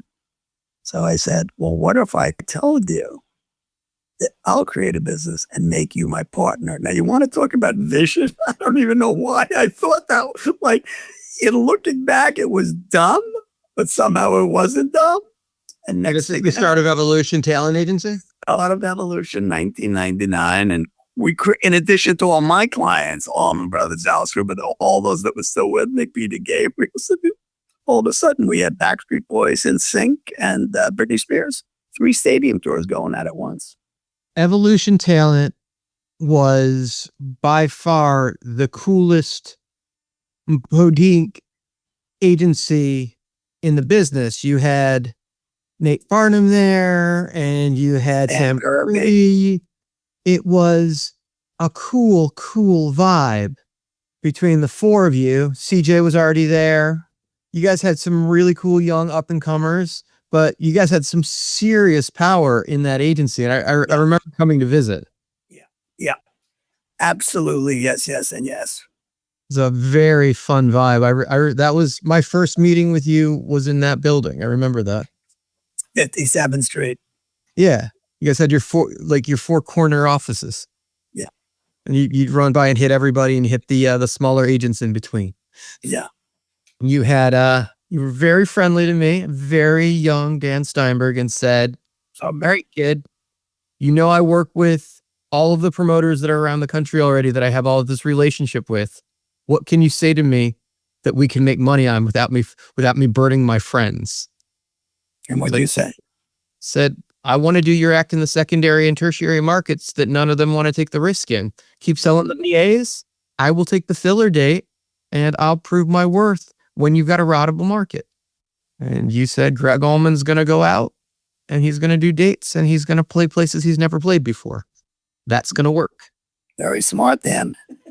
Now I know how you got where you got. And called CJ in and he said, you guys are going to go make some money. Go figure it out. Oh, that's right. And that led to the book coming out several years later. And I remember sending offers for CJ said, build every market that the book tour could play in every 1,000-seater. What book? Greg Allman's book. Oh, okay. To do the solo tour when the book was coming. Yeah. And I had taken a lot of time and just built through every 1,000-seat beautiful theater in the country. And you guys picked like 35 of them and confirmed like 27 of them to me. But I remember calling you because I was very confused. You guys confirmed San Francisco to me. And I called and CJ was like, yeah, we're confirming San Francisco. I'm like, I want to talk to Johnny. This is weird. Why? I'm like, because it's San Francisco. Greg is there, and the BGP guys are still there under, like, how am I getting San Francisco? And you're like, look, I can sell you the band in that 1,000-seater, and Greg doesn't have to piss off either of them by giving it to you. But if I give it to one or the other of them, they'll be pissed. But they're both okay if you do it. But you're never getting the Allmans in that market. Don't be confused. So wait, there was Bill Graham Presents as BGP, and who was the other one? Which was already it was already Clear Channel, Live Nation, whatever, and Greg he left because this is when the book came out. But they had already had their scenario, but they wanted to play their room and they wanted to play the room. And you were like, we're not playing a seated Fillmore and we're not playing anything. We're playing the 1,000-seater. We're playing the Palace of Fine Arts, one show. Gotcha. And I got the show. And you explained it to them that I was doing a bunch of the shows. It was a tour kind of thing. And they were both fine that you didn't have to piss off either of them by giving it to the other one. Oh, cool. I'd never, it was like the idea of promoting an Allman Brother in San Francisco was just so unrealistic. It was like, you guys are confused. You didn't mean to convert to me. Like, no, it's fine. I put the show on sale and I remember day of, CJ called me. He's like, this is why you got the show. I'm like, what? What's wrong? He's like, the guest list for the band is 180 people. Really? Figure out what to do with them. You can't turn anyone away. He's like, we know that you've sold every ticket. We know we released our comps. Figure it out. And we went to Vid and we figured it out. He made a GA area on the side of the stage by Guitar World and let the family hang out over there. And everybody stayed off stage. Wow. But CJ's like, figure it out. You can't say no. The show has to play and everyone has to get in. But that was fun. I don't know how many of those dates we did, but I remember played for 4 nights, 5 nights. Like those were some of the funnest shows I'd ever done. Like how many can we roll in making? Wow. Those were fun dates. You got a good memory. Those were fun. I got to promote an Allman Brother. Yeah. What brought the decision for you to stop booking shows? You sold the agency to William Morris Endeavor and you left the business essentially. It was a number of reasons. I hadn't grown the business. When I had those 4 acts, I got to tell you something. Every person you ever met knocked on my door. I was happy. See, I never cared about getting rich. I had more than enough money. And so I didn't grow it. So what happened over the years by attrition, some acts died, some acts went away, mostly the ones that died, and there was nothing new. So by 2017, and again, I had battled with addiction on and off all these years. When the Allman Brothers finally called it quits in 2017, I said, I think it's time for me too. And so meaning I wasn't making a lot of money at that point. And the roster had by attrition dwindled down and I hadn't grown the business and I was still, involved, like I said, on and off with substances. And I thought it was just time to call it quits. Plus in 2012, I didn't tell you, I had a full-on spiritual awakening. That was the last rehab I ever went to. In 2012. And in that rehab, I had a full-on Oprah Winfrey, Deepak Chopra spiritual awakening. And I knew the rest of my life would be to serve. As my idol, Muhammad Ali, told everybody, service to others is our rent on the planet. And it was time for me to pay it back, which is why now I have created the Podell mission, a recovery mission, a rock and roll meets recovery in 2025. Can you talk more about the mission? What exactly is the day-to-day of that look like and what's the goal? Yeah, okay. So AA helps people get sober. That's not what I did. But what happens, and I can tell you from experience, so you go to a rehab and nobody flies in on the wings of victory. That I can tell you. And my last rehab, my oldest son, because I now have 2 little boys as well as 2 older kids. My oldest son, Cassidy, is walking me up the steps to this facility in Connecticut. And, I didn't actually feel so good about myself. By then, I became addicted to opiates, taking 250 pain pills a week and wouldn't leave the house, etc. I was good for 1 phone call a day. So I'd get up, I'd pop the pills, I'd go and make a phone call. I'll never forget, like I knew I have to wait for the pills to take effect. And then after the phone call, I would be a mess. So I'll never forget one day I called, "Hi, is Peter there?" Peter Gabriel. I figured, let me get it out of the way while I'm clear. And they go, "Oh, Johnny, I know we'd love to speak to you. We couldn't call you back." And I knew I'd be a mess when he did. Anyway, it was in 2017. It was, it's amazing the loyalty I got from these acts. Cyndi Lauper been with me for 30 years. Peter Gabriel, 30 years. Jimmy Page and Robert Plant, I represented for many years. They're still my good friends. Yeah, I guess God's been good to me. So at this rehab, so what does the recovery mission look like? So, okay, you have somebody, they go to AA, they get clean, etc. Or they go to a rehab. They go in, not feeling good, hating it. The rehab takes the substances away. "Oh, you took my blankie." They're angry. I can speak from experience. And then finally, if you're lucky, you surrender. And then on the third week, you're feeling good. Okay, I'm good. And if you're lucky like me, still got my wife, still got my kids, still got my career, still got my clients, still got my car, still got my house, whatever. But then what happens? You're returning to the same thing.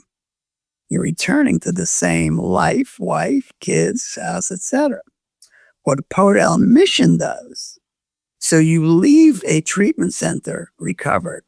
We keep you recovered. That's our job.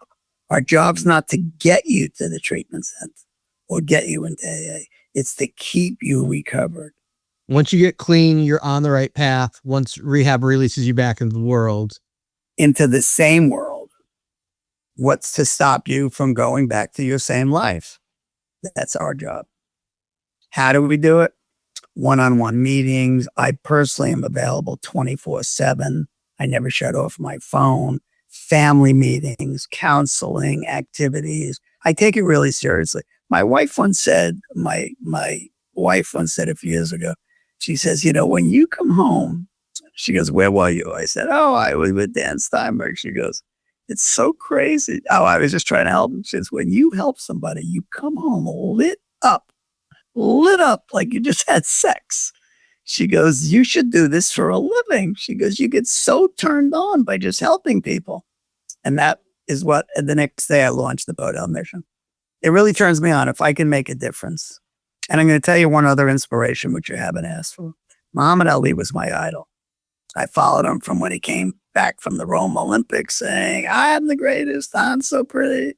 I'm going to be the youngest heavyweight championship in the world." I followed every fight. I knew every quote. And I followed him. Did you ever see the movie Ali with Will Smith? Yeah, it's an excellent movie. Okay, so you know the story. And Danny Fox is the cut man trainer. Yeah, it's great. Right. Bundini Brown. He wouldn't step forward when he got drafted because white America didn't like a loud, bragging black guy. And white America would still only call him Cassius Clay, which he referred to as his slave name. They wouldn't call him Muhammad Ali, his new chosen name. And I didn't agree with everything he said. He was preaching separatism. A white man is the devil. But he was young, didn't know better, rash.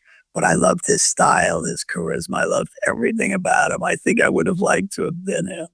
So if you follow the story, he gets drafted and refuses to step forward. And when asked the next day, and they threatened him with 5 years imprisonment and, hundreds of thousands of fines, they said, "Why wouldn't you step forward?" He said, "I ain't got a problem with the Viet Cong. They don't call me the N-word." The shot heard around the world. Now, fast forward, Jonny Podell has BMF Enterprises. Jonny Podell behaves, looks, acts different, but can still really do his job. I get a call one day. And by now I knew every famous person. Because, rock stars don't care that much about movie stars. Movie stars only want to know rock stars. So I knew every movie star. I knew every, I get a call one day. "Hi, Mr. Podell. This is Bob Arum. Do you know who I am?" I start Top rank boxer. I said, "Yes, Muhammad Ali's trainer. What do I owe this pleasure for?" And I'm freaking out. I don't know who your Muhammad Ali is, Dan. Who is it? Who's that one person that would call you and you would I mean, if you were alive, Bill Graham. Okay. So he says, can we come to your office? His license has been taken away. He can no longer earn a living. We've heard a lot about you. Can we come? I go, yes. So he comes to the office. I got to tell you this. I was so nervous. I stand up shaking his hand. Hi, Mohammed. What a pleasure to meet you. I followed you. And I tell him his whole life story. Finally, to get rid of him, be shaking his hand, he had to do some quick shadow boxing punches. So I give him the spiel, the pitch. I'm an agent. Ali looks at Aram. Aram looks like Ali. Okay, we got a deal. I said, Mohammed, before you leave, and this changed my life, Dan. I said, I want to ask you one question. I buy your whole thing. I'm the most famous person in the world. I am the greatest. I said, I'm not mocking it. I buy it. Here is my question, sir. What does it feel like to be the most famous person in the world? What does it feel like to be the greatest? And his answer changed my life. With a panoramic sweep of his hand across all my gold and platinum records, he goes, well, you obviously know what it's like to be on top. And then he leans in and goes, but the measure of the man is what do you do when you get knocked on your ass? And what I tell everybody, Dan, the college students that I spoke to at Syracuse, my 13-year-old grandson, or when he was 13 on a Zoom mitzvah, I give him the whole speech. Congratulations, you're now a man, blah, blah. I said, and I tell him this, I said, the one thing I can promise you, at some point in your life, you will be knocked on your ass. And it's what you do is the measure of the man. And so what Ali taught me has gotten me through some amazing. I remember waking up years ago in a crack house. My daughter always says, why do you talk about this part of your life? And I'm like in a cellar somewhere of a basement. How did I wind up? I have no home. I went from Park Avenue to Park Bench. I had no clients. I remember waking up in this place with people. I mean, it's disgusting to think about it. And I said to myself, I can't go through this anymore. Whatever that meant. And I sometimes wonder if all these words weren't ringing in my ear. It's not about being on top. It's what do you do when you get knocked on your ass? I can't thank you enough, Jonny. Thank you so much. My pleasure. And I appreciate it. I appreciate your enthusiasm and doing your homework. Thanks for inviting me.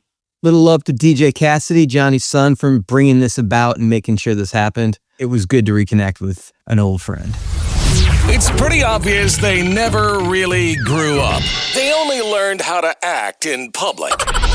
Steiny and Luke in the morning on Promoter 101. The quote of the month comes to us from E.E. Cummings. The most wasted of days is the one without laughter. Profound. Really, truly, some poetry. Love E.E. Cummings. You know, so does 311. They sing right about. That's true. 311 does sing about them. E.E. Cummings. Your excuse to turn up the volume and drown out Karen from accounting. Steiny and Luke in the morning on Promoter 101. Friends, thank you so much. If you like what you heard today on Promoter 101, there are 241 more episodes of it. Go check out all of our back catalog. And if you like what you heard today, hit us at Steiny at promoter101.net. Give us some feedback. Thank you all for listening. We'll talk to you again on May 28th and the last Thursday of every month moving forward. Our May episode will feature an independent promoter session with some of the best in the biz. We're looking forward to that episode, but in the meantime, we're wishing you sold out shows for the month to come. Cheers. Cheers, motherfuckers. Oh, your mother.